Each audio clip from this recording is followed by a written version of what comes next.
hu hu hu hu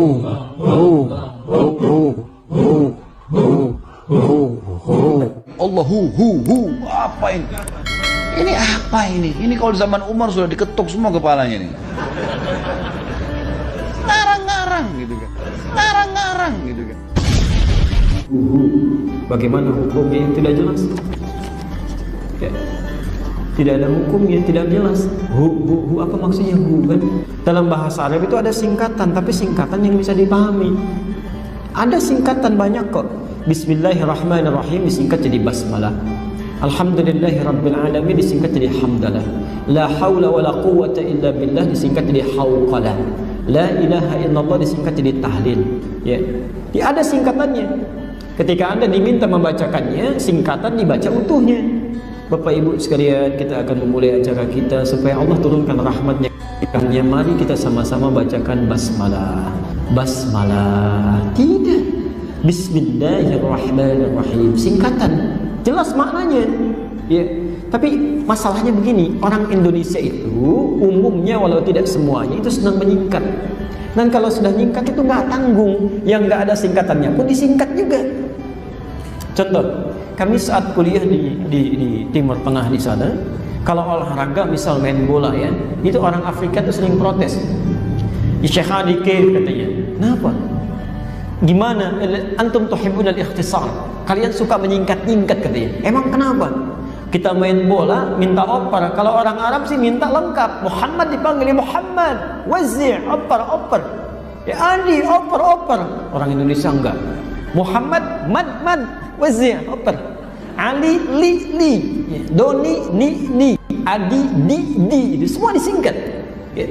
Bahkan ketika Allahu Akbar, Allahnya dibuang, sisanya hu-nya. Itu enggak ada singkatannya. Ya. Sayyidi disingkat jadi Sidi, ada Sidi Ahmad, Sayyid Ahmad, Tuan Ahmad, Mr. Ahmad. Tapi Sayyidati itu nggak ada singkatannya. Disingkat oleh orang Indonesia Siti, nggak ada singkatan. Siti Aisyah, Aisyah nggak pakai Siti loh. Siti Khadijah nggak pakai Siti. Oh, hati-hati nanti ditanya salah arah lagi. Ya, Masya Allah.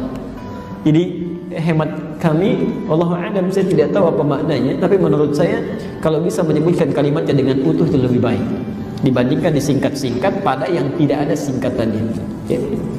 Misal dia ingin zikir, menyingkat dari qul huwallahu ahad disingkat jadi hu, itu tidak jelas menurut saya.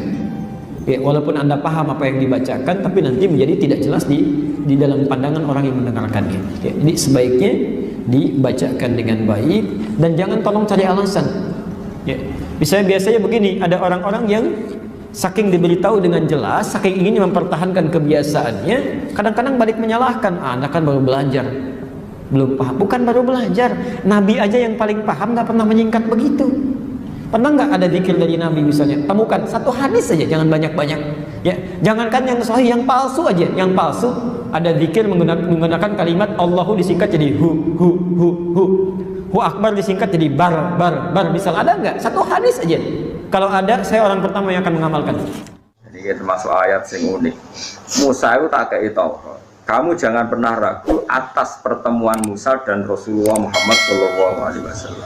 Waqatil takoyalan teman-teman nate ketemu sapa Musa lan Nabi Muhammad Lailatul Isra ing dalam malam napa Isra. Mulane kita kudu ngaji. Niki dohire ayo aneh. Nabi Muhammad ra dibakas, ujug-ujug diceritakno pertemuane mbek Nabi sinten Musa. Kenapa ulama maknani demikian? Nabi Muhammad disebut ra disebut iku aktor utama makhluk sing digagas Allah. Mergo Quran turun ning Kanjeng Nabi Muhammad. Lan ra perlu marjek. Gak perlu napa? Marjek. Wong lakone kok butuh napa? Marjek. Ngono ono protes. Ora Nabi Muhammad ra disebut ning ngarepe udah dirujuk. Disebut ra disebut Quran itu turun ning sapa? Ning Kanjeng Nabi napa?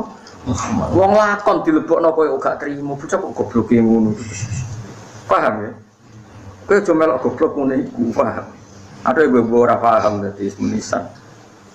Lah ya temriki agak ono tentang Nabi Muhammad, tapi ujug-ujug fala takun fi miryatim bil liqa'i wa qadil taqaya lailatal Isra. Maknane sinten? Nabi Musa nate ketemu Nabi Muhammad di malam napa? Isra. Lah iya miliko iki kan gak sedurunge gak ana bakas tentang sinten? Kanjeng Nabi Muhammad. Nah, tapi kalau ngomong niku keliru wong Quran ora bakas Nabi Muhammad. Lah bakas sapa? Bakas parme lho aneh. Karuan tuh Quran itu turun ning sinten? Mulane domir khusus Allah mbek Kanjeng Nabi ora usah marjek. Mergo Quran iku ya lakone nek ora Allah ya Kanjeng Nabi. Taman delok wae kul huwallahu ahad saja gua rujuke ning ndi. Lho ning Allah. Lan di marjek ning arep ra. Bocah kok ngaji ra khatam. Nek Allah mbek Rasul ora butuh marjek. Ya wong ku roh-roh dhewe napa? Wong ad-domir fit domir ku ning ati. Ngono ora usah roro-roan pokoke. Jadi misalnya kowe kesemsem mbek cah wedok. Terus ujung-ujung muni dia itu ya maksudnya balik sing mbok semsemi ora usah rujuk. Wong ya ora karepe tentang cah iku. Muni dia iku mulane kabeh Allah ning gone wali-wali mau disebut hu. Mulane ana toreko satoria iku wiridane hu. Manane fa'lam annahu la ilaha illallah. Lahu iku dhamir sa'an rujuke ning Allah. Oleh muni ra Allah tapi hu. Lha disebut fausribat makna dhamiris sani wong sing wis parek pangeran iku wis atine campur be dhamir sa'an dhamir sing balik ning Allah Subhanahu wa taala. Nang lapangan nang hafu. Lha iku putune mursyid Thariqah Satoriyah ngono sing kanca kula akad. Wah niku protes bae. Padahal putu kandung. Bapak kula takut. Mbahku ape mati, orang menilai dia kok muni habu maksudnya. Ya tawa kok. Putu kok eleke ngono. Wah iku mbahmu kok ora bareng tak terang. Wah getun. Getun ngenyek bae maksudnya. Ya Allah. Kulo nu mboten derek Thariqah, tapi kulo nu pengagum Thariqah. Kulo nu nggih ngertos Qadiriyah, Naqsyabandiyah, macam-macam ngertos. Iki gadah kitab. Kulo kan mboten mantes dadi mursyid, kulo kan bakatan. Tapi kalau hormat sekali. Tapi di antara Thariqah Satoriyah ini wiridane jen hu. Ini maknane hu sangka dhamir sya'an ning ayat fa'lam annahu la ilaha illallah. Itu sing dimaksud kitab Imrid nama fa usyribat makna dhamir sya'an. Wong-wong apik iku dhamir sya'an wis menyatu dengan dirinya sehingga ora keweca muni Allah isane muni napa hu. Itu jenenge fa usyribat makna dhamir sya'an.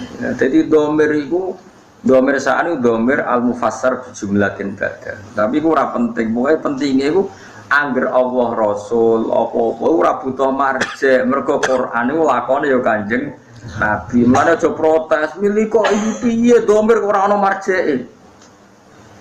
Ora usah ngono, ora marjek-marjek. Anu Quran itu lakone Kanjeng. Wong karek nampa kecangkeman. Senengane kok protes napa? Fi min liqai saking ketemune Nabi Musa ning Kanjeng Nabi Muhammad sallallahu alaihi wasallam. Wa qatil taqaya lan teman-teman wis tau ketemu sapa Musa lan Nabi Muhammad Lailatul Isra'i ing dalem bengine dina napa? Isra. Ya ora usah protes. Kan gak ono cerita Isra ning arep. Ora ono piye iki juz 21 surat Isra wis kliwat juz 15 ora ono. Nah itu ada analisis ulama. Sehingga analisis ulama itu mengatakan begini. Fama min amin illa wa yatakhayyalu fihi takhsisu. Saya ulang lagi ya. Fama min amin illa wa yatakhayyalu fihi takhsisu. Enggak ada lafadz am kecuali kebayang ada taksisnya, kebayang ada pengkhususan. Karena ya otomatis itu otomatis. Kayak tadi misalnya sampean tak bilangin siapa saja nggak boleh masuk rumah saya. Tentu itu ada koridor hukum baik yang difahami secara implisit maupun secara tatanan sosial bahwa itu tentu maksudnya itu orang lain. Jadi kalau gurunya, orang tuanya, anaknya, istrinya tidak akan masuk kaidah itu. Misalnya ya ayyuhalladzina amanu la tadkhulu buyutan nabiyyi illa yudana lakum. Wahai orang-orang yang beriman jangan masuk rumahnya Nabi kecuali dapat izin. Tentu ayat itu bukan untuk Sayyidah Aisyah, bukan untuk Hasan Husain, bukan untuk Sayyidina Ali, bukan untuk Sayyidah Fatimah, karena mereka orang-orang yang otomatis boleh keluar apa? Masuk. Makanya itu nggak gampang ya, menyimpulkan hukum dari Al-Quran nggak gampang. Misalnya gini, wa ahallallahu al-bai'a, Allah menghalalkan jual beli. Tentu nggak pernah kebayang termasuk di situ adalah jual beli narkoba, jual beli yang menipu, jual beli yang merugikan orang. Jual beli ini yang parah lagi ini, provokator ini. Jual beli wong wedok kan. Itu. Nah, nggak bisa kamu nerjemah gini, Allah menghalalkan jual beli apa saja. Karena apa saja ini bahaya untuk kasus-kasus yang diharamkan Allah Subhanahu wa ta'ala. Lah pengecualiannya gimana caranya? Pengecualian cara berpikir gini, yang dihalalkan Allah pasti yang baik. Berarti terjemahnya Allah menghalalkan jual beli yang baik. Nah, jadi makanya disebut di sini fama min amin illa wa yatakhayyalu fi takhsis. Tidak ada am kecuali prakteknya tetap ada takhsis, ada khusus. Misalnya gini, as-sholatu khairun maudu'un fa'aksir au akillah. Sholat itu selalu baik, maka silahkan kamu memperbanyak sholat atau pas-pasan, au akillah. Maksudnya sholat sunat. Tentu itu mengecualikan sholat setelah subuh sampai matahari terbit, dan setelah asar sampai matahari terbenam. Padahal itu juga sholat, tapi dikecualikan dari yang disyariatkan. Misalnya Nabi zaman Sugeng sering ngendikan kamu boleh sholat di belakang siapa saja yang muslim. Tentu mengecualikan nggak boleh seorang perempuan ngimami seorang laki-laki. Padahal perempuan juga orang muslimah. Maka di sini ada trauma ya, ada trauma dari ulama sampai nggak mau belajar kaidah, cari hukum-hukum yang detail, ibarat pasal-pasal kenegaraan ya sampai detail-detail ayatnya, penjelasannya. Karena kalau kaidah umum itu pasti repot. Misalnya sampai mengartikan Pancasila, sila ketiga itu Persatuan Indonesia, kan nggak bisa kamu artikan partainya harus sama, pilihan presidennya harus sama, karena kalau beda namanya tidak persatuan. Ya tidak bisa seperti itu, karena kalimat itu pasti bias. Nah, makanya fama min amin illa wa yatakhayyalu fihi takhsisu. Tidak ada am kecuali ada taksis. Di sini dicontohkan hurrimat alaikumul maitah, diharamkan pada kalian makan bangkai. Kamu tahu maknanya bangkai? Bangkai adalah hewan yang mati tanpa bidzakatin syar'iyyin, tanpa penyembelihan secara syarak. Ada enggak pengecualinya? Ada. Ikan laut. Ikan laut itu kan matinya tidak karena disembelih. Halal apa enggak?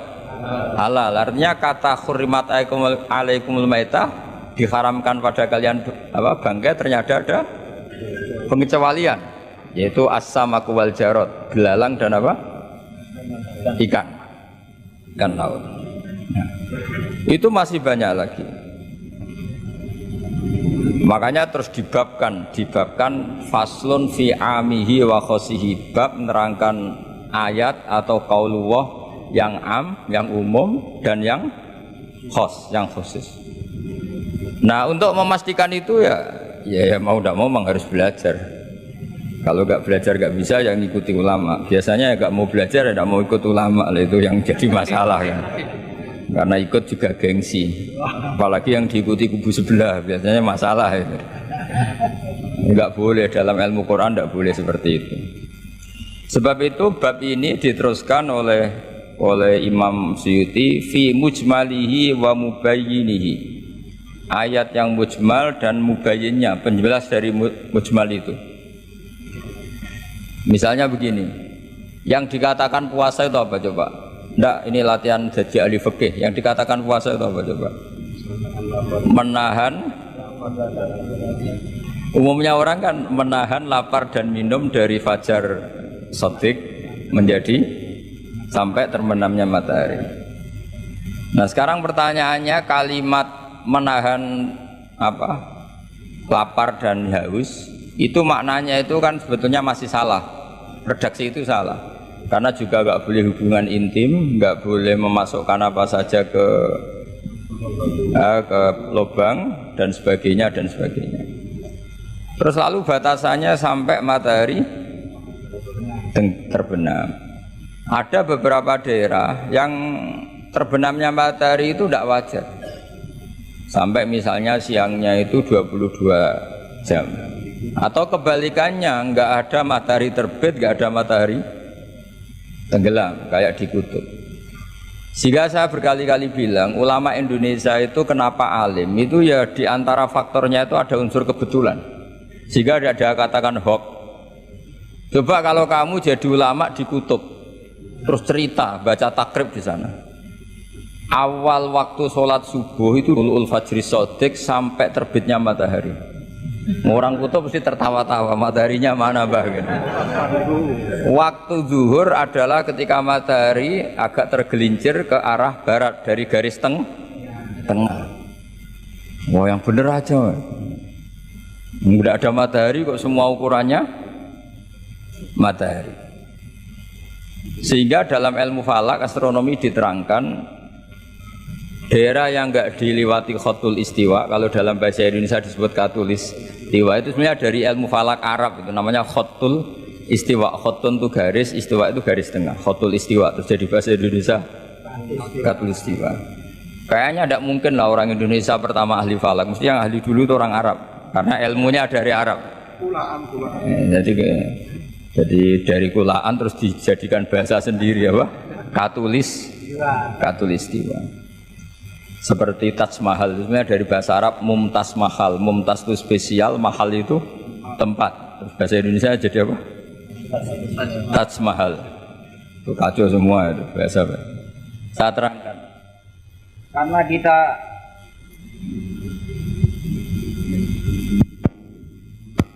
Karena kita ngaji di Indonesia, kebetulan Indonesia termasuk daerah yang dilewati apa? Katulistiwa, sehingga waktu kita normal trennya ya 12 sama berapa? 12. Nanti ada masalah itu misalnya kamu tadi di kutub, lalu puasanya gimana? Apa dikonversi tetap polanya 16 jam, terus konversi per antar sholat itu kira-kira berapa jam? Taruh saja misalnya kamu sudah zuhur jam 12, ya trennya asarnya ya jam 3. Kan nggak mungkin habis zuhur jam 12, asarnya jam 1. Karena polanya tafawutnya antara zuhur dan asar itu 3 jam. Setelah zuhur sama asar sama maghrib polanya juga 3 jam. Maka yang seperti ini mau tidak mau harus ada pengecualian. Ketika Rasulullah misalnya ngendikan waktu asar itu khina yakunu dhillus syai' mislahu terus wa qalilan misalnya.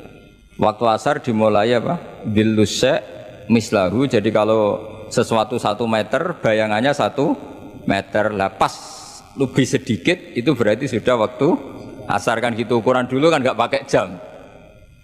Ya. Terus habisnya waktu asar setelah matahari terbenam. Tentu dawuhnya Nabi seperti itu momentumnya di mana? Di daerah yang dilewati khotul istiwa. Karena yang tidak dilewati khotul istiwa tidak mengalami ada matahari terbit, terbenam dan zawalus samsi. Makanya tadi itsma min amin illa wa yatakhayyalu fi takhsisu, tidak ada am, tidak ada kaidah umum kecuali sebetulnya pasti ada khusus. Ya kayak tadi. Mas kowe kepen apa wae tak dukung. Wah, terus ya aku yo pengen wayo wis taqabbal wa minkum taqabbal ya karim. Padahal kalimatnya apa saja. Tapi jangan lagi-lagi tentang itu. Kamu nggak bisa bantah kan apa saja. Oh, dasar orang goblok kok pahaman kan mesti gitu, malah masalah besar itu. Sehingga di Quran itu selalu ada seperti itu. Misalnya ya sama lah, misalnya nikahi perempuan siapa saja yang kamu cintai. Ya tentu cinta yang kamu cintai itu tidak memasukkan ibu dan adik, karena itu mahram apa?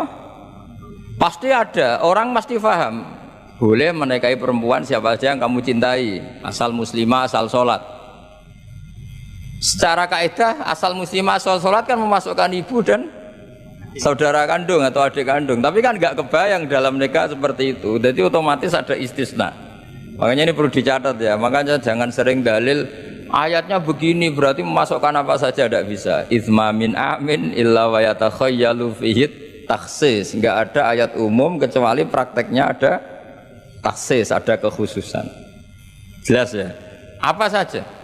Misalnya gini, bohong itu haram. Ya pasti tidak semuanya. Ada bohong itu wajib. Ada perempuan dikejar-kejar sama begal mau diperkosa, terus sembunyi di rumah kamu. Kamu wajib jujur apa wajib bohong? Wajib jujur apa wajib bohong? Wajib bohong. Kalau kamu jujur namanya kebodohan. Pak, cawe dok mau ning ndi? Monggo teng mriki kula dudono. Itu tidak jujur, itu goblok gitu. Ya ingat ya kaidahnya itsma min amin illa wa yatakhayyalu fihi takhsis. Sudah itu aja dihafalkan, nanti sudah pinter sendiri itu, sudah itu aja. Apa? Itsma min amin illa wa yatakhayyalu fihi takhsis. Enggak ada kaidah umum kecuali di situ tersimpan takhsis atau aturan-aturan khusus yang terkecualikan. Itu pasti, itu otomatis. Karena nggak kebayang bahasa itu mewakili semua, itu nggak kebayang. Misalnya ada pembantu mesti dibilangin gini sama penyalurnya, ya kalau disuruh majikan apa saja turutin ya, disuruh ngelayani ya saja apa turutin, terus ngelanyari diranjang ya taqabbalallahu minna minkum kan, tetap nggak bisa. Kayak lafadz itu nggak bisa. Kalau majikan kamu ingin apa saja turutin, tentu tidak memasukkan hal-hal yang dilarang agama. Itu juga misalnya mahasiswa, sama dosen nurut ya perintahnya apa saja, ya apa saja yang dibolehkan, maksudnya bukan apa saja secara bebas. Nah itu di Quran juga gitu, kalau ada ayat apa saja sebetulnya di situ pasti ada apa? Takhsis ya, jelas ya. Itsma min amin illa wa yatakhayyalu fihi takhsis. Sehingga susah sekali cari umum yang tetap maknanya umum. Sekarang misalnya pertanyaannya lagi, ini ada beberapa kaidah. Qad yaqa'u tabyinu muttasilan nahwu minal fajr ba'da qawli al khaitul abyadu minal khaitil aswad. Ini lebih susah lagi. Lebih susahnya gini. Di Quran itu ada beberapa lafaz yang maknanya itu tidak semestinya. Saya ulang lagi, di Quran itu ada beberapa lafaz yang maknanya itu dari awal tidak semestinya. Nah tidak semestinya ini oleh ulama ahli sastra Arab, ahli balaghah kalau dalam bahasa Arab disebut tasbih. Apa? Tasbih. Jadi kalau orang Arab sebetulnya ya sama, orang Arab orang Indonesia sama dalam apa? Pemaparan sama. Kalau Zaid itu agak ganteng, agak yang gantengnya agak. Itu orang Arab bilang itu Zaidun kal qamar. Zaid itu ibarat rembulan. Tapi kalau ganteng sekali dan susah ditandingi, itu orang Arab akan bilang Zaidun qamarun. Zaid itu rembulan.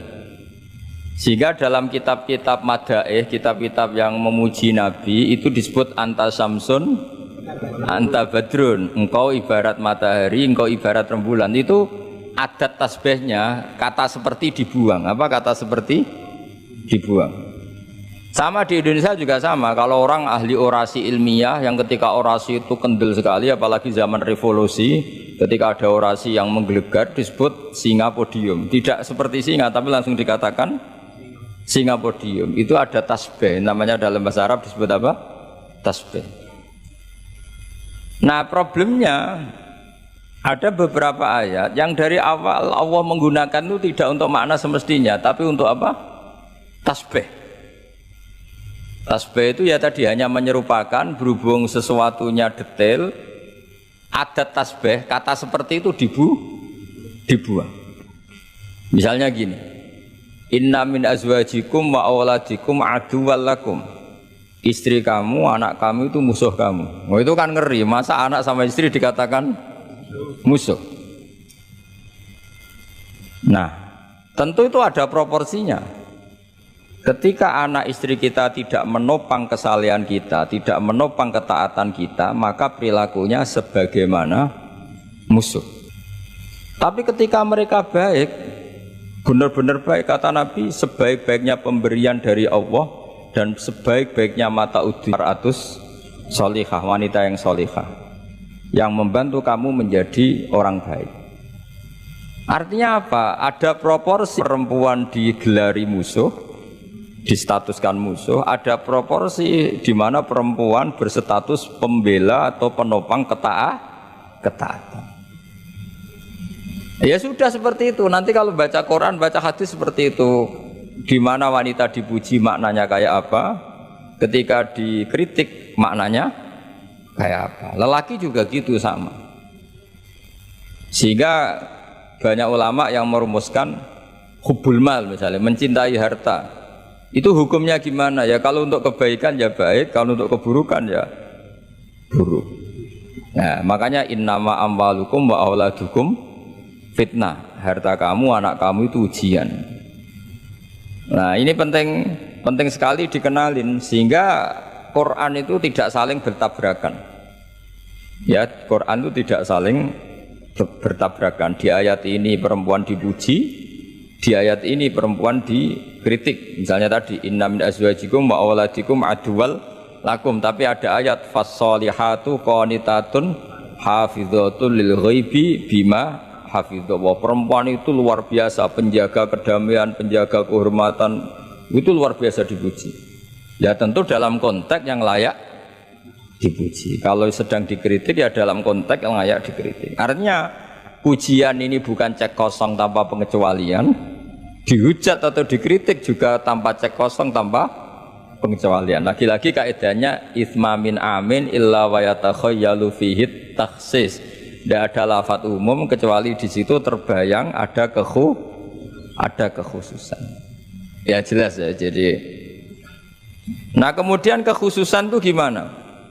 Kalau dalam ilmu fikih disebut menghilangkan masodak. Masodak itu pokoknya ini tak pakai bahasa asli ya, biar nanti habis ngaji itu keren. Ini pasti pakai bahasa asli yang di usul fikih.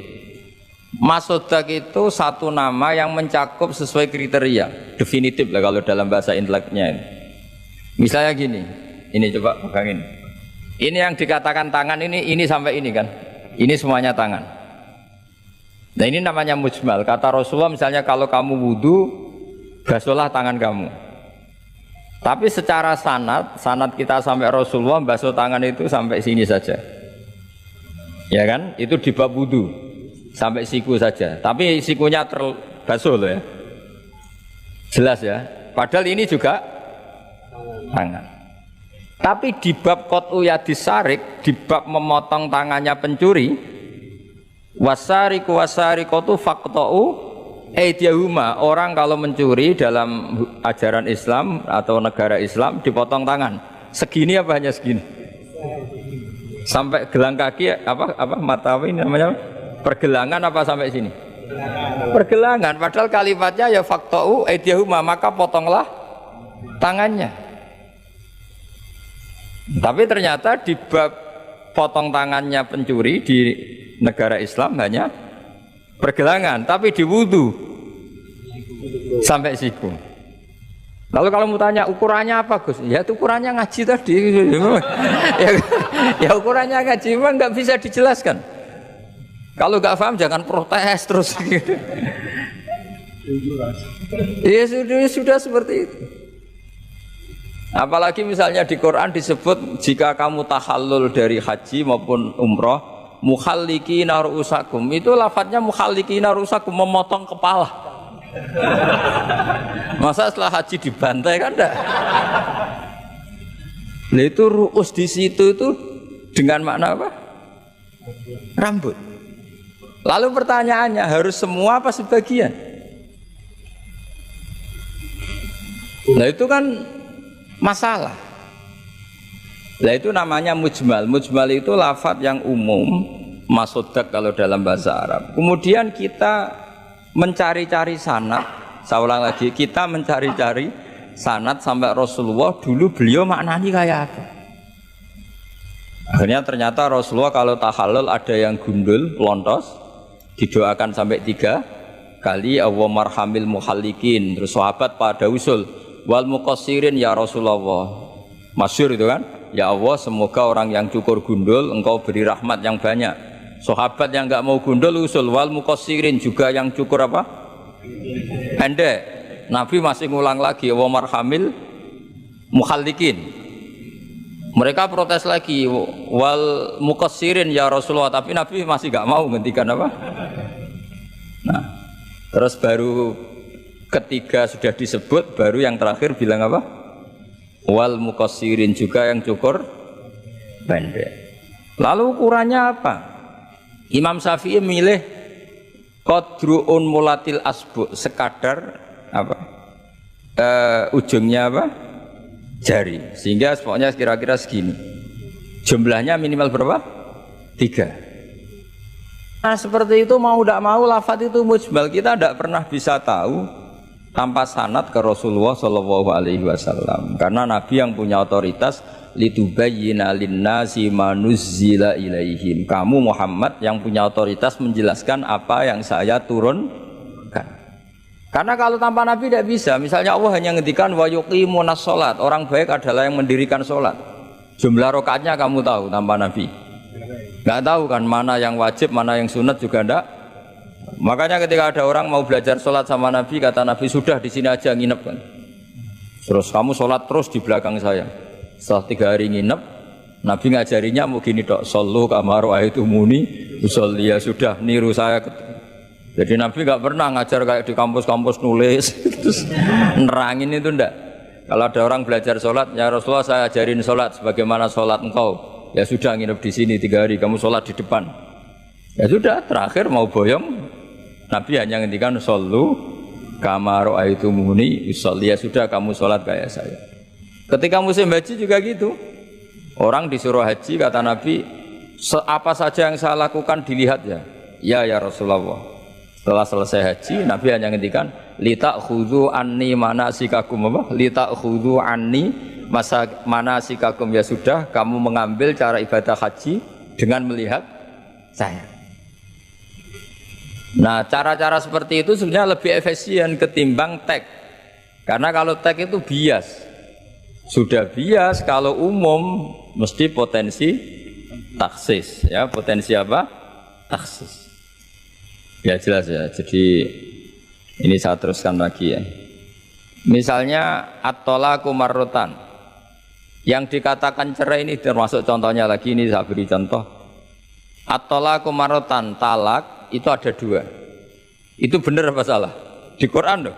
Talak ada 2, benar apa salah? Cara fikih salah, karena menurut fikih talak itu 3. Ya saya ulang lagi ya, di Quran kan istilahnya at-thalaqu marrotan, tolak itu 2. Salah apa benar? Salah secara fikih, karena secara fikih tolak itu 3. Maka cara memahami gimana? At-thalaqu marrotan, talak itu hanya 2 dalam konteks yang boleh kembali. Karena setelah 3 itu nggak boleh kembali lagi sampai si istri dirasakan orang lain. Nah, namanya apa? Muhallil. Nah, akhirnya orang ulama itu mulai trauma, memahami ayat mulai trauma. Traumanya karena setiap satu kalimat atau satu frase atau satu qodiyah kalau dalam bahasa Arab itu mesti duduknya beda-beda, duduk perkaranya beda-beda. Di bab wudu tangan itu sampai siku. Di bab qat'u yadis sarik, memotong tangan pencuri hanya sampai pergelangan. Ya sudah, kalau tanya cara tahu gimana, yang ngaji sudah nggak bisa, sudah jelaskan. Apalagi sebulan sekali gini, wah tambah. Yang ngaji puluhan tahun saja tidak mesti alim, apalagi sebulan apa? Sekali. Makanya itu bisa dipakai alasan. Kenapa ada alim? Kan sebulan sekali. Jadi kalau ditanya kenapa ada alim, kan apa? Sebulan sekali. Itu kan salahnya Gus Ba, tidak mau ngajar tiap hari gitu. Ya jadi jelas ya. Jadi semua itu ada proporsinya. Misalnya ada ayat lagi la tudrikuhul absor. Keyakinan orang mukmin nanti di surga itu melihat Allah apa enggak? Enggak, keyakinan umumnya yang hadir di sini. Melihat kan? Tapi ada ayat la tudrikul absor. Allah itu tidak bisa tersentuh, bisa diliput oleh pandangan mata. Padahal di sebagian ayat wujuhu yauma idzin nadhirah ila rabbiha nadhirah, orang-orang baik adalah wajahnya bersinar, nadhir itu maknanya bersinar pakai dot, ila rabbiha nadhirah, dan wajah-wajah itu nanti melihat Allah. Akhirnya yang pakai dot ya. Jadi kalau pakai dot itu apa? Bersinar, wujuhu yauma idzin nadhirah, terus apa? Ila rabbiha nadhirah. Nah, akhirnya ulama cara berpikir gini, la tudrikuhul absar wa huwa yudrikul absar wa huwal latiful khabir. Meskipun kita melihat Allah itu tidak mungkin ikhatah, ikham detail. Ya, faham apa? Detail. Karena bagaimanapun Allah itu qadim. Qadim itu la yutakayyaf, enggak kebayang. Apapun hebatnya kita, perangkat kita ini semuanya profan, semuanya hadis. Sementara Allah adalah zat yang tidak terbatas.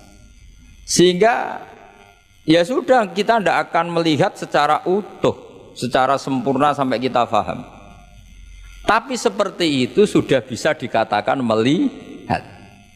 Paham ya? Misalnya Anda melihat Merapi dari jauh, sudah bisa dikatakan melihat. Tapi jangan disuruh detail, pohonnya apa saja. Nah itu kan nggak ngerti detail. Ya kira-kira gambarannya seperti itu. Jadi la tudrikul absor ada makna khususnya, yaitu sampai menguasai, sampai memahami. Ila rabbiha nadhirah, ya melihatnya sampai apa sih kira-kira? Ya sudah seperti itu. Makanya semua kalimat ngendikane semua ulama, semua kalimat itu proporsional. Kamu bilang mencintai istri, sama ibu ya bilang mencintai, saya teman yang kamu cocok ya mencintai. Lalu makna mencintai itu gimana coba? Mencintai ibu ada maknanya sendiri, mencintai istri ada maknanya sendiri, terus mencintai simpanan ini yang repot. Itu maknanya juga sendiri lagi. Mencintai teman sendiri lagi, mencintai uang maknanya ya semuanya dengan kata mencintai. Misalnya orang mukmin disebut walladzina amanu asyaddu hubbalillah, orang mukmin itu sangat mencintai Allah. Kalau mencintai Allah itu dengan mencintai manusia itu beda, aturannya juga beda. Kata para ulama, kalau Allah itu suka kalau dimintai. Tapi kalau kamu mencintai seseorang, kamu sering minta, wah itu istaqabbalallahu minna. Jadi Allah itu suka apa? Allahu yaghdabu in tarakta su'alahu wa banu adama yaghdab. Jadi Allahu yaghdab in tarakta su'alahu. Allah justru tersinggung kalau orang yang mencintai dia kemudian tidak sering-sering minta. Tapi kalau Bani Adam semakin sering dimintain malah nafsu ya, malah tersinggung, malah capek. Jadi sama-sama kalimatnya juga mencintai. Nah bayangkan Quran itu seperti itu. Min awali hatta akhiri, lafaz ini semua proporsional. Apa? Semua itu proporsional. Sehingga cara maknani gimana ya tadi? Ada am, ada khos, ada mujmal, ada muqayyad. Makanya kita akan selalu berdebat, misalnya ya selalu, saya ulang lagi, selalu berdebat madhab kiblat itu sebetulnya harus persis apa enggak. Ya tadi saya seperti ngaji saya kemarin, kalau dalam konteks Indonesia asal kelihatan ke barat ya sudah keceluk madhab apa? Kiblat. Karena kalau detail, saya ulang lagi, kalau detail berarti semua masjid itu maksimal luasnya hanya 18 meter. Karena Ka'bah diameternya hanya 18 meter. Sekali yang di ujung sana, wah pasti melencengnya jauh itu. Jangan-jangan yang melenceng pas imamnya malah. Karena kalau Ka'bah 18 meter yang ujung sana, berarti imam yang di sini, oh bisa sampai Ethiopia. Iya kan? Nah, itu kalau harus detail juga Ka'bah orang sholat harus cekung. Nah kalau cekung bisa menuju ke satu titik. Tapi mana ada ajaran masjid apa? Cekung. Maka seperti itu dari awal Allah tidak menghentikan Ka'bah. Fawalli wajhaka syatrul masjidil haram. Satro itu nahwa. Ya sudah, yang penting kamu menghadap ke arah Masjid Haram, bukan ke Ainal Masjidil Haram yang detail. Jadi satro itu nahwa itu ya pokoknya ke sana. Nah itu yang dimaksud yuridu wa bikumul yusra wala yuridu bikumul usra. Agama ini gampang, kenapa dipersulit? Jangan kayak birokrat tertentu, kalau bisa sulit kenapa dipermudah? Karena banyak kepentingannya, apa? Ya terus saya teruskan lagi. Ini contoh-contoh. Ukhidlat lakum bahimatul an'ami illa ma yusla alaikum. Terus ada lagi wa aufu bi ahdi ufi bi ahdikum. Ini contoh-contoh yang disebut oleh walillahi 'alan nasi hijjul bait. Maksud beliau dengan contoh-contoh itu begini ya. Misalnya kulluman 'alaiha fan, semua ini kalau kiamat nanti rusak semua. Pertanyaannya gini, Gus, lalu panitia kiamatnya gimana? Misalnya Israfil yang masyhur jadi panitia kiamat itu kan Israfil kan sekarang sudah pegang apa? Trompet. Kalau trompet pertama malam itu gunjang terus trompetnya ceblok baru separuh itu kan terus gak jadi kiamat.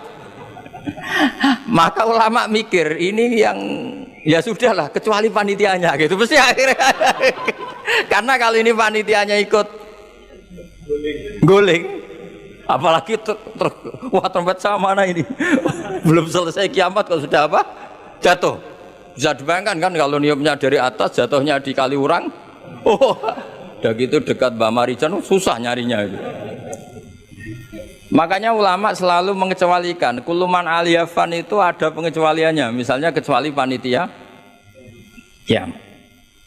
Sehingga di Quran itu ada pembenaran pengecualian itu, yaitu ada ayat wa yahmilu arsya rabbika fawqahum yauma idzin samaniyah. Dadi wa yahmilu lan gawa arsya rabbika arase pangeran sira. Fawqahum kang pangeran sak dhuwure para malaikat. Sapa samaniyatun malaikat walu. Jadi ketika kiamat dahsyat itu masih ada malaikat 8 yang masih happy-happy saja. Masih santai saja. Karena dia panitia. Ini kalau sampai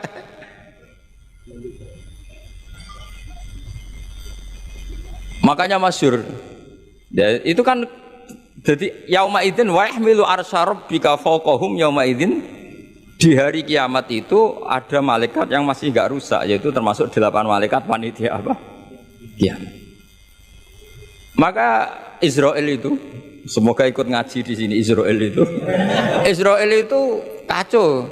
Kacaunya itu dia tahunya itu terlambat, masyhur itu. Setelah orang mati semua nanti di kiamat, kamu sudah tidak tahu, sudah mati. Ini saya tahu ya di kitab. Setelah mati semua, Allah tanya, Israel sudah mati semua? Sudah Gusti. Sudah semua, sudah. Masih satu, mana Gusti tak coplok nyawane katanya. Kamu katanya. Wah setelah itu Israel sudah cabut sendiri nyawa kamu. Itu kesakitannya Masya Allah. Tapi dia sekarang belum tahu, kalau itu sakit belum tahu, sekarang itu belum tahu. Makanya semoga dengarin supaya tahu. Warang sakit terus, gimana Is? Sakit Gusti, sakit sekali. Terus tapi dia itu nanti, nyesalnya nanti. Sekarang belum tahu, makanya terus masih main cabut aja itu. Jadi malaikat Israel ya itu tadi, maka tetap ada pengecualian. Karena kalau nggak ada pengecualian kita kiamat semuanya rusak lalu. Nah terus ulama menambahkan lagi surga dan neraka. Surga dan neraka itu juga termasuk ketika kiamat tidak ikut rusak. Karena kalau rusak, lalu nanti orang-orang ini ditampung di mana? Kamu tahu kan para nabi sekarang posisinya di mana? Surga, para syuhada. Kalau ini ikut rusak, konstruksinya kan kacau semua. Jadi para syuhada utamanya para nabi kan dijamin sudah di surga sekarang, enak-enakan, serba nikmat. Kemudian ada kiamat, gempa hancur lagi. Berarti kalimat surga enak-enakan kan keliru. Maka ada pengecualian lagi, termasuk surga dan neraka. Lah itu fama min amin illa wa yatakhayyalu fihi takhsis. Ya, jadi makanya ini pentingnya ngaji ulumul Quran ya. Bagaimanapun UI itu didirikan para ulama dulu. Mulai dari ulama NU, Muhammadiyah semuanya ikut mendirikan apa? UI. Dulu yang mendirikan ya Kiai Haji Wahid Hasyim, Mas Mansur dari Muhammadiyah, semuanya ulama. Harusnya sekarang ya selalu punya ulama, harusnya. Kalau tidak bisa harusnya ya akhirnya ngontrak ulama, lucu kan ulama. Ulama kok kontrakan itu kan aneh. Bisa dokter. Makanya harusnya itu punya kader sendiri. Ini yang guru-guru VAI ini yang wajib itu. Insya Allah gitu. Ya saya teruskan lagi ya. Jadi lafadz-lafadz yang butuh penjelasan kayak ihdinas siratal mustaqim, tunjukkan kami jalan yang lurus. Tentu butuh penjelasan. Penjelasannya apa? Siratal ladzina an'amta alaihim, jalan mereka yang telah engkau beri nikmat. Juga sama, walillahi 'alan nasi hijjul bait. Semua manusia diwajibkan Allah haji. Lalu kan tidak mungkin semua manusia punya kemampuan. Akhirnya diberi penjelasan manistato'a ilaihi sabila, yang punya kemampuan ke sana. Jadi itu menunjukkan dari sekian kalimat itu, kata Imam Suyuti, pentingnya mengkaji. Kalau mengkaji am harus sekaligus mengkaji mukhassisnya yang menentukan kalimat itu. Kalau ngaji mujmal, lafadz yang bias, langsung mengkaji mubayyinnya, penjelasannya kayak apa. Ibarat pasal-pasal di KUHP lah. Kalau belajar pasalnya harus belajar ayat-ayatnya supaya tahu detail. Kalau ndak ya kayak tadi, Persatuan Indonesia berarti bikin partai yang berbeda melanggar Pancasila karena silanya persatuan. Oh ya kacau kalau gitu. Nah kira-kira seperti itulah lafadz am, kalau difahami liar ya kira-kira kayak seperti itu. Makanya saya berharap jangan mudah menvonis karena tidak segampang itu. Misalnya Nabi sering ngendikan laisa minna man khasyana, tidak termasuk umatku orang yang menipu. Ya ternyata ketika menipu itu tidak perilaku atau cerminan sebagai umatnya Nabi, tapi ya dalam hal menipunya saja. Tapi kalau ketika dia pas sholat, pas zakat, pas baik, ini cerminan umatnya Nabi. Jadi laisa minna efitil kal khoslah, itu semua ulama menafsirkan efitil kal khoslah. Dalam hal itu dia tidak cerminan umatnya Nabi. Tapi di hal-hal yang lain cerminan umatnya Nabi. Karena tetap fama ya'mal mithqala dzarratin khairan yarah wa may ya'mal mithqala dzarratin syarran yarah. Artinya yang baik ya baik, berarti cerminan umatnya Nabi. Misalnya kayak orang tukang nipu, tapi ternyata ya tukang sholat, tukang zakat, tukang puasa, ya sudah pas tukang baik cerminan umatnya Nabi, pas tukang buruk ya cerminan temannya setan lah kira-kira gitu. Tapi jangan langsung, wah sudah ini setan tok, ya keliru kamu, dia kan punya sisi baik. Ya sudah seperti Quran saja, baik ya roh, syarron ya roh, artinya semuanya ada catatannya sendiri. Fa may ya'mal mithqala dzarratin khairan yarah wa may ya'mal mithqala dzarratin syarran yarah. Ini saya baca lagi ya. Qala Ibnul Hassar minan nasi man ja'alal mujmal wal muhtamil bi izai syai'in wahid. Qal waswab annal mujmal al-lafdu al-mubham alladhi la yufhamu al-muradu minhu wal muhtamil al-lafdu al-waqi' bil wad'il awal. Ya, kalau mujmal itu lafadz yang global. Kalau muhtamil itu lafadz yang kayak iya kayak tidak. Saya ulang, kayak iya kayak tidak. Kayak iya kayak tidak itu imma karena bias, wa imma karena konteks. Saya beri contoh misalnya gini, saya punya pembantu ya, kalau dalam tradisi kiai itu punya anak dalam, terus bilang gini, Jong tamunya kasih kopi. Ya pagi-pagi ada tamu, saya bilang Jong tamunya kasih kopi. Ternyata tamunya itu perempuan atau orang yang nggak ngopi, kemudian disuguhi teh. Pertanyaannya, anak dalam ini melanggar apa enggak? Tidak, karena kata kopi itu sebenarnya mewakili kata alat untuk menghormat tamu. Cuma saya sebagai kiai adalah elengnya itu kopi.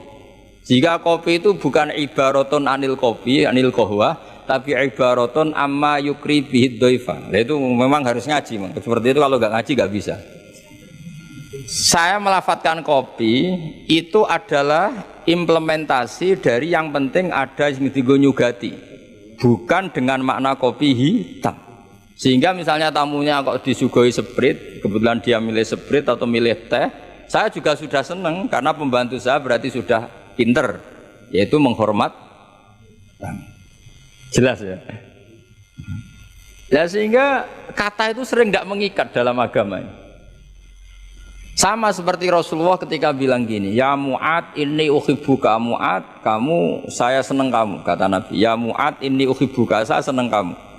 Berhubung saya senang kamu, fakul li sholatin, sebagian riwayat fala tada'anna kulla sholatin, maka setiap habis sholat dubura kulli sholatin, kamu lafadzkan Allahumma a'inni ala dzikrika wa syukrika wa husni ibadati. Kamu jangan pernah lupa berwiridan, ya Allah bantulah kami mengingat Engkau, ala dzikrika wa syukrika, mensyukuri nikmat Engkau, wa husni ibadatik, dan ibadah secara baik kepada Engkau. Pertanyaannya, ketika Nabi nyebut Mu'ad itu sebagai orang hanya Mu'ad, apa sebagai umat yang harus dilatih? Umat yang harus dilatih, sehingga siapapun boleh pakai wiridan itu. Nah makanya terus di balaghatul Arab itu ada aturan zikrul ba'di wa iradatil kul. Ketika nyebut sebagian, bisa yang dimaksud itu siapa saja. Ketika saya nyebut kopi, sebetulnya itu alat atau perangkat atau minuman yang dipakai hormat tamu. Tidak harus bentuknya kopi hitam. Tapi kalau orang tertentu yang memang hobinya ngopi, ayo cari warung kopi. Memang dia anti minum teh, anti minum sprit, memang inginnya warung kopi, ya sudah, itu berarti makna kopi yang muayyan, yang memang maknanya kopi dengan makna yang khas. Jelas ya? Nah bayangkan Quran dan hadis itu potensi seperti itu ada. Makanya potensinya itu lafadz itu muhtamil, bisa iya, bisa tidak. Nah di sini ini pentingnya ngaji. Jadi sehingga ketika Allah ngendikan rijal sekalipun, lelaki, kadang maknanya memasukkan perempuan. Misalnya gini, kalau kamu ngaji ilmu nahwu, hudal lil muttaqin, alladzina itu jamak untuk lelaki atau perempuan? Alladzina, lelaki. Tapi Quran itu untuk lelaki, tok apa lelaki dan perempuan? Dua-duanya. Tapi Allah ngendikan alladzina yu'minuna, bukan allai yu'minna, bukan pakai redaksi perempuan. Karena yang dimaksud lelaki adalah umatnya Nabi. Ya sudah, kalau umatnya Nabi ya semuanya umatnya Nabi. Tapi ada beberapa lafadz yang memang maksudnya lelaki, yang satu maksudnya perempuan. Caranya tahu itu ya lagi-lagi ngaji. Ya sudah, nggak ada jawabannya, memang harus ngaji. Nah itulah di Quran tuh banyak, ada lafadz mujmal, ada lafadz muhtamil. Saya beri contoh lagi bab zakat. Ini yang paling pokok bab zakat karena ini terkait fikih. Rasulullah itu menzakati tamernya. Tamer itu kurma. Ya, tamer itu maknanya apa? Kurma. Itu oleh semua ulama fuqaha, semua ahli fikih dunia mengatakan makanan pokok. Jadi yang wajib dizakati itu tanaman makanan pokok. Karena apa? Ya kalau nuruti sunnah Rasul persis, orang Indonesia wajib zakat. Karena Nabi hanya menzakati kurma. Di Indonesia enggak ada. Iya, enggak ada. Jadi ketika Nabi mengatakan tamer, saya ulang lagi ya, ketika Nabi mengatakan kurma, maknanya apa? Zakatilah sesuatu yang sebagai makanan pokok, makanan khas atau makanan pokok daerah itu. Sehingga kita yang menzakati padi. Paham ya? Orang tertentu gandum. Sama seperti cung nak pedui tamu sarungan gitu. Ternyata sarungnya itu basah. Wah, daripada basah katoan cekak, ya tidak seperti itu. Sarung adalah ibaratun pakaian yang dianggap sopan dalam tradisi santri. Ketika sarungnya basah, penggantinya juga celana, jangan celana pendek. Karena kalau celana pendek tidak mewakili kesopanan. Jadi kalimat itu bisa diganti, cung nemuin tamu dengan kesopanan. Di antara gambarannya pakai sarung, maka sarung bisa diganti celana. Tapi nggak bisa diganti celana pendek, karena itu nggak cerminan sopan. Sama, cung tamu saya kasih kopi, tentu bisa diganti teh, diganti sprit. Paham ya? Tapi nggak bisa diganti toa, paham ya? Karena itu nggak cerminan, jenisnya terlalu jauh, apa? Jenisnya apa? Terlalu jauh. Ya, jadi ini jelas ya.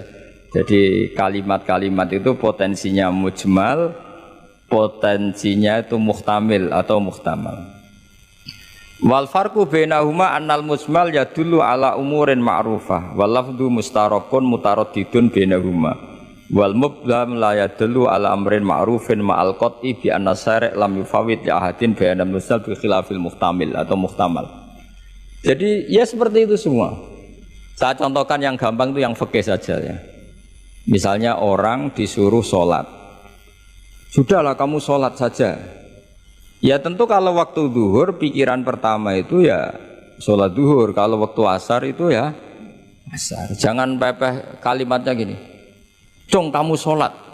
Waktu zuhur sholat apa saja, qobliyah masjid atau tahiyat masjid. Yang penting kan sudah sholat. Jadi semua kalimat itu pasti proporsional. Ya semua kalimat itu pasti apa? Proporsional.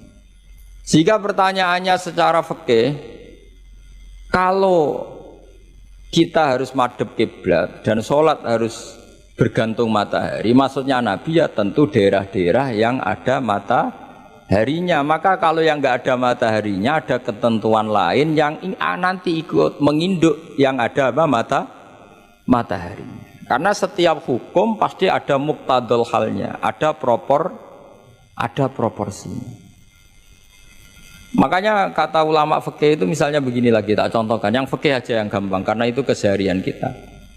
Sholat itu batal dengan makan. Kalau kamu sholat makan batal enggak? Batal. Itu satu upo sudah batal enggak? Sudah kan? Itu bahasanya sholat batal bil akli dengan makan. Sekarang kalimatnya tak ganti. Cong hormatilah tamu dengan ngasih makan. Satu upo cukup apa satu pir? Sama-sama kalimatnya makan. Mustake isa upo sing penting mangan. Tapi misalnya di bab sholat kok kamu babkan kayak menerima tamu ya kacau. Sholat itu batal dengan makan. Oh nak sak upo orang mangan.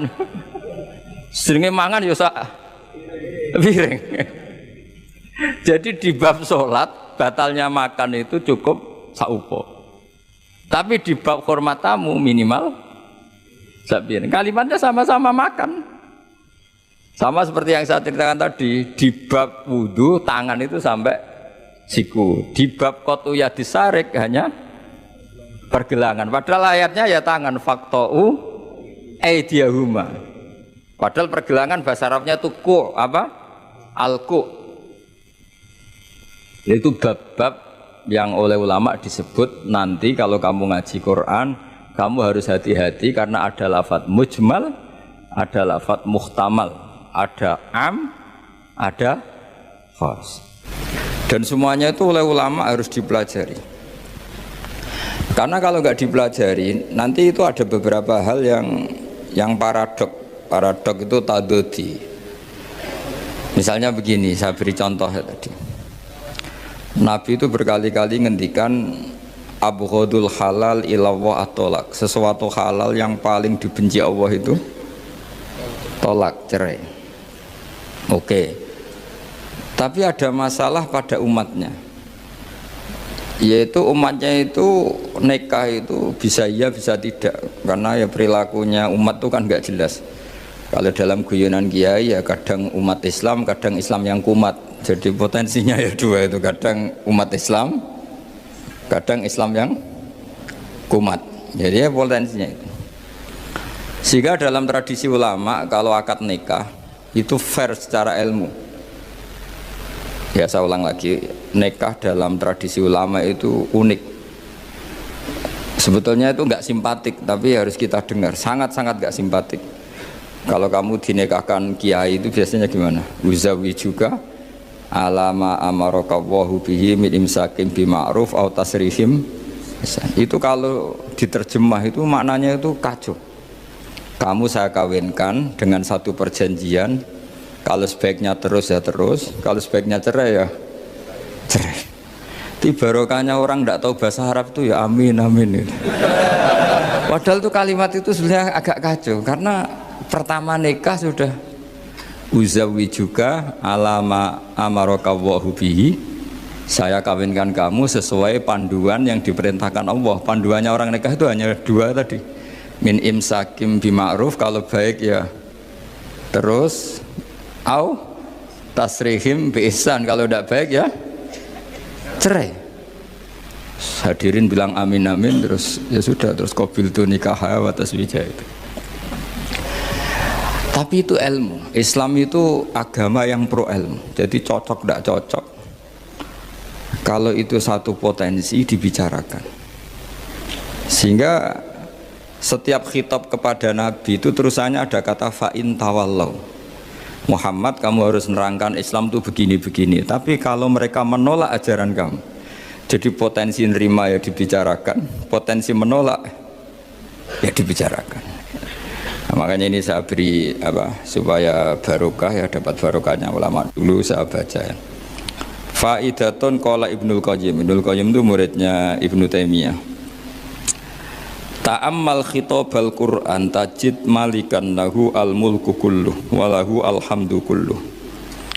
Azimmatul umuri kulliha biyadi wa masdaruha minhu wa mawriduha ilaihi.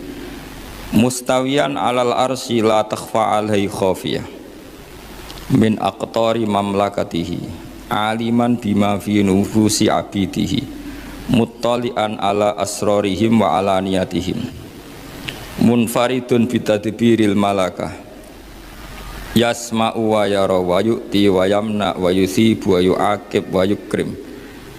Jadi begini maksudnya, khitab itu otoritas dari minal a'la ilal adna, dari yang lebih kuat ke yang lebih bawah, itu namanya khitab.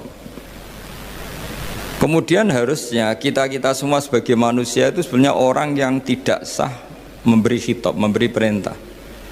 Karena kita sendiri tidak berstatus khalik, pencipta.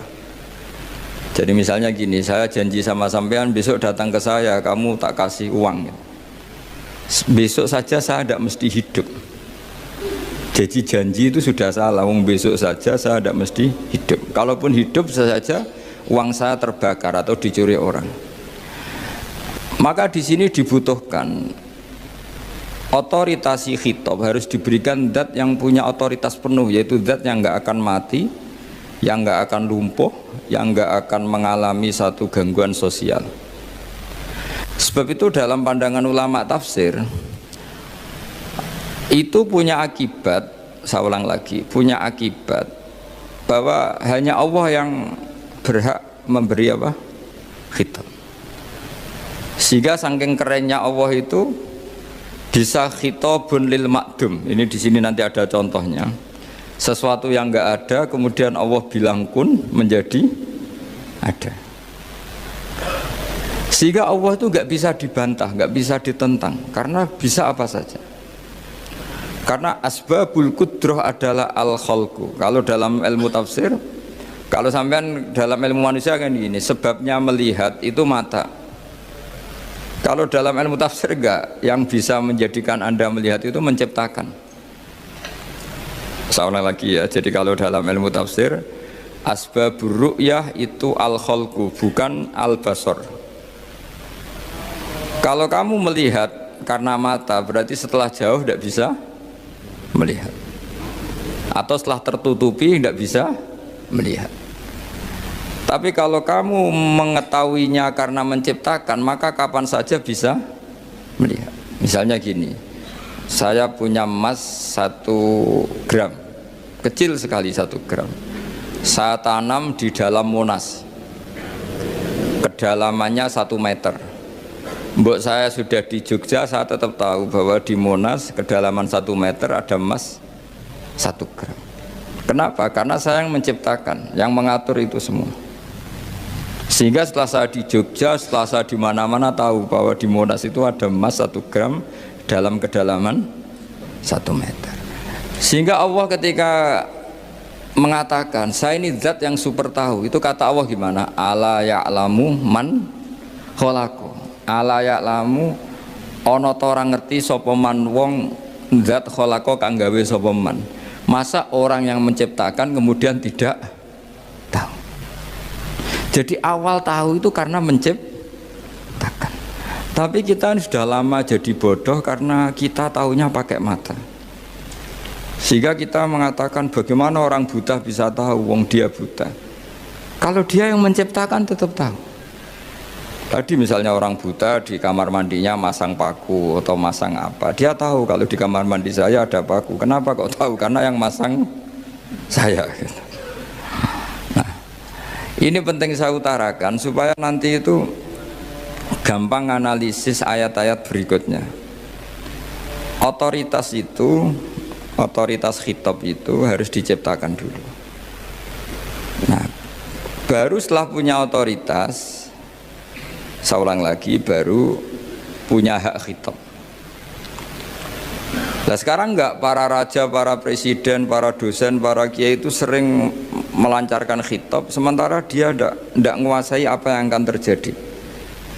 Makanya Allah mengkritik kabura maktan indallahi antaqulu ma la tafalun. Itu salah besar ketika kamu seakan-akan memegang otoritas pada sesuatu yang sebenarnya kamu tuh enggak pernah melakukan, enggak pernah ikut menciptakan. Misalnya jong kowe nak nurut aku sebenarnya mesti uripmu kepenak. Otoritas itu dari siapa coba? Urip kepenak ya di luar wilayah kita, kehidupan besok juga di luar wilayah kita. Sampai kita kalau mau ke kuburan itu panduannya Nabi gimana kalau berdoa? Apa? Assalamualaikum daro qaumim mukminin wa inna insyaallahu bikum lahikun. Salam untuk kalian semua dan kita insya Allah suatu saat akan bertemu, insya Allah. Padahal mati itu adalah satu keharusan. Tapi kalau yang di kuburan itu orang mukmin, kita tidak ketemu lagi sama mereka jika kita mati kafir, karena nanti tempatnya beda. Yang satu alamatnya surga, yang satu alamatnya neraka. Maka kata ulama, kata insya Allah di situ adalah kita masih berharap mati dengan status yang sama sehingga bisa ketemu. Jadi itu artinya gini, di selain Allah itu bilang janji, bilang khitab tuh nggak sah. Dulu kanjeng Nabi Muhammad SAW itu saking yakinnya setiap problem itu ada malaikat Jibril datang, saking yakinnya. Suatu saat ada orang Yahudi tanya, Muhammad, kalau kamu Nabi betul, beritahu kami tentang Dzulqarnain, beritahu kami tentang Ruh, beritahu kami tentang Luqman Al-Hakim. Nabi karena reputasi hariannya dipandu Jibril bilang, ya sudah besok datang lagi ke sini tak jawab. Ternyata Jibril nggak datang, padahal semua ditunggu lama nggak datang sampai ratusan. Padahal yang tanya orang Yahudi yang sukanya bully Nabi, lama agak datang, lama-lama protes, Jibril ini gimana, saya dalam keadaan tertekan malah tidak datang. Datang Jibril dengan tanda kutip nyalahkan, yaitu ada ayat wala taqulanna li syai'in inni fa'ilun dzalika ghadan illa ayyasha. Jangan katakan besok bisa melakukan sesuatu tanpa mensandarkan itu semua kepada kekuasaannya Allah Subhanahu wa ta'ala. Akhirnya semenjak itu Nabi mensyariatkan kalau kamu janji harus mengatakan insya Allah.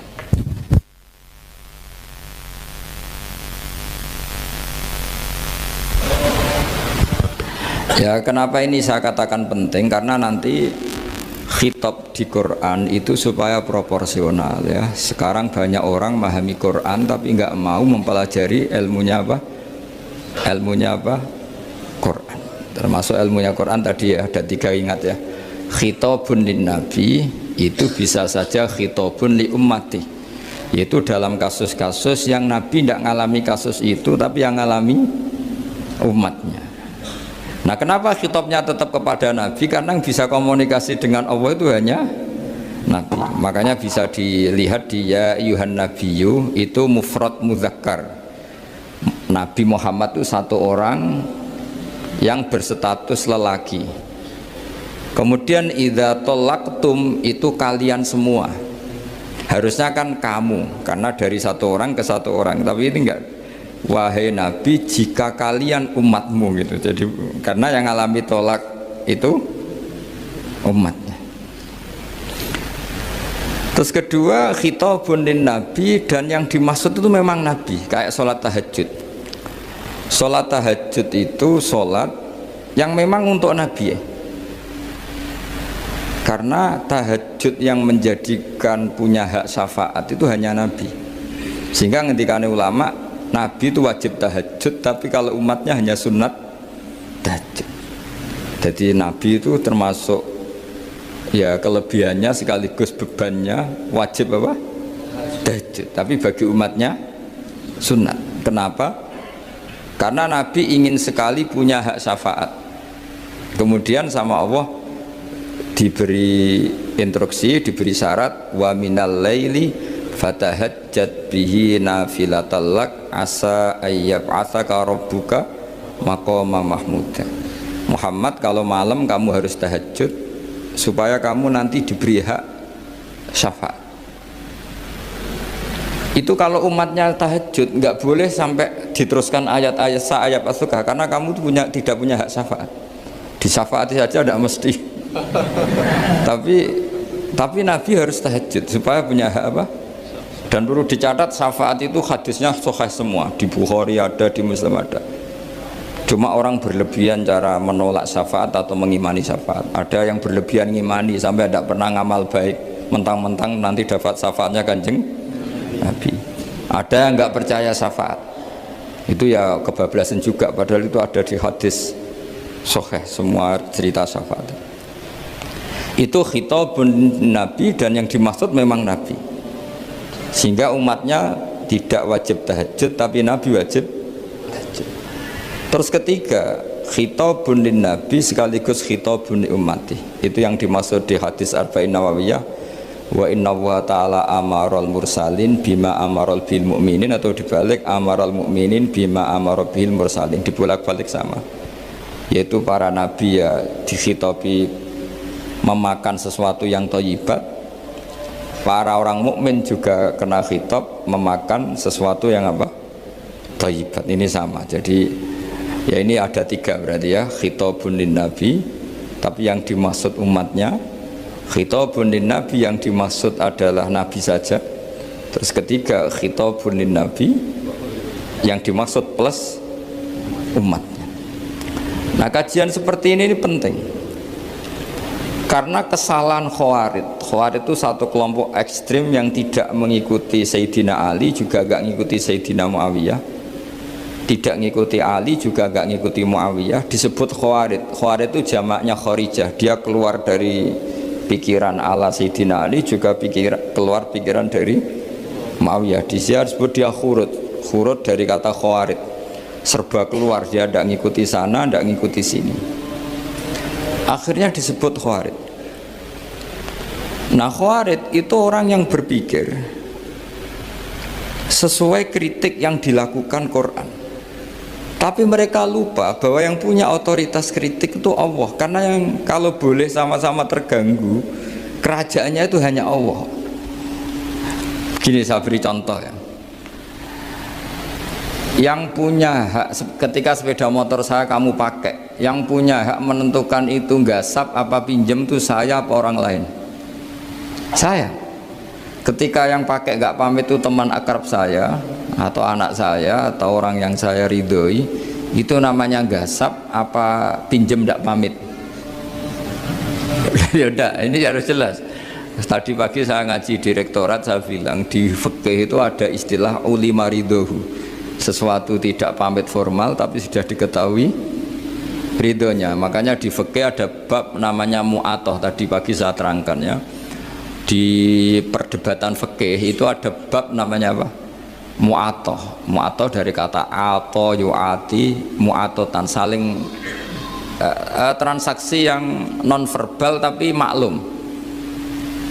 Ya seperti kalau kamu marung itu contohnya, kalau kamu marung di kantin terus makan gedang goreng, itu nyuri apa beli? Coba jawab saja.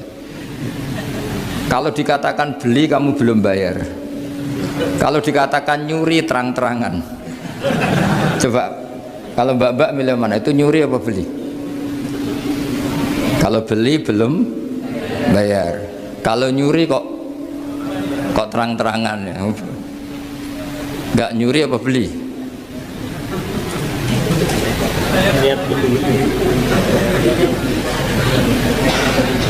Jadi ada gedang goreng di warung, kamu datang langsung makan, ada kerupuk dimakan, ada telur asin dimakan, itu nyuri apa beli? Nah, itu kalau orang fikih dibabkan kitabul bai'il mu'atoh, akad beli lewat jalur mu'atoh. Menurut Imam Abu Hanifah seperti itu dikatakan beliau pakai dalil al-adat muhakamah, bahwa adat itu berposisi seperti hukum. Karena posisi di warung, maka ngambil di situ dianggap memulai akad jual beli. Tapi karena ini sesuatu yang potensi masalah, Imam Syafi'i mengatakan itu enggak baik, enggak sah. Karena nanti kalau asumsi kamu gedang goreng itu 1.000, ternyata diregani 5.000 kan mangkel. Nah itu resikonya di situ, ya kan? Tapi kalau misalnya itu dikatakan, makanya Imam Syafi'i mengatakan itu profesional. Itu namanya ghormu. Ketika Anda bayar 5.000, itu namanya tebusan kesalahan. Jadi Imam Syafi'i melihat itu tidak jual beli, tapi tebusan kesalahan. Sehingga kalau saya jadi hakim, misalnya pembeli bilang asumsi saya 1.000 Gus, terus kata baek, kata penjual, enggak Gus itu tak jual 5.000, saya harus memenangkan baek. Memenangkan siapa? Penjual. Karena penjual adalah pemilik gedang goreng itu, dan posisi yang makan adalah perusak barang orang lain. Gitu. Sehingga dimenangkan penjual. Ya, dimenangkan penjual. Kenapa dimenangkan? Karena cara berpikir fikih, karena dia yang punya otoritas itu, punya otoritas kepemilikan. Itu dalam fikih madzhab apa? Syafi'i. Nah, itu penting dalam analogi surga dan neraka.